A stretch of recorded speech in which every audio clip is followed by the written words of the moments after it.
لماذا نهى النبي صلى الله عليه وآله وسلم عن نوم الرجل في البيت وحده؟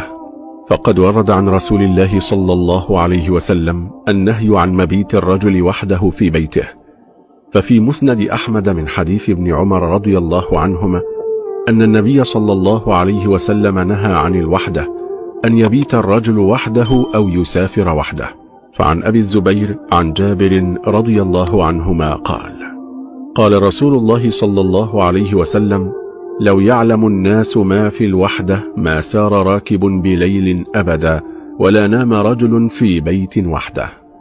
فإن الشخص الذي ينام وحده تجده مهموما ويسيطر عليه الأحزان والقلق وقلة النوم، وهو الخطر الذي يستخدمه الشيطان ليكون سببا كبيرا في حدوث الأمراض النفسية والعضوية عند كثير من الناس.